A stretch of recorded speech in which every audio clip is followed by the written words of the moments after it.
আমার নবী চিৎকার মারছে, আজরাইল আমি না হইলে তুই হইতি না, আমি না হইলে কুল কায়নাত হতো না রে। আমার বুকের উপর হাত দিছো, আমি এত কষ্ট পাইতেছি রে আজরাইল, না জানি আমার গুনাহগার উম্মতের কত কষ্ট দেস রে আজরাইল।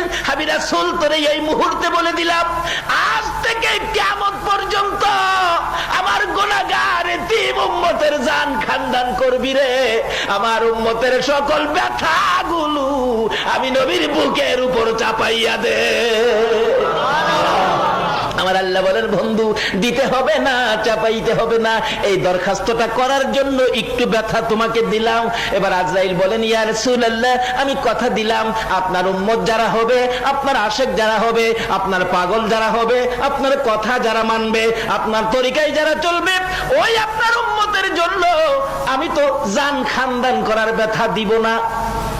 নবী গো আপনার সাথে ওয়াদা দিলাম, আপনার উম্মত যারা হবে গো, আপনার উম্মতের জান আমি এমন ভাবে খানদান করব, ছোট ছোট বাচ্চারা যেমন মার স্তনের দুধ খাইতে খাইতে ঘুমিয়ে যায়, কোনো খবর পায় না, ঠিক এইভাবে আমি আজরাইল আপনার উম্মতের জান খানদান করব। যেমনি ভাবে মার স্তনের দুধ খাইতে খাইতে বাচ্চাগুলো ঘুমিয়ে যায়, কোনো খবর পায় না, এমনি ভাবে আপনার উম্মতের জান নিয়ে আসবো, তারা কোনো খবর পাবে না।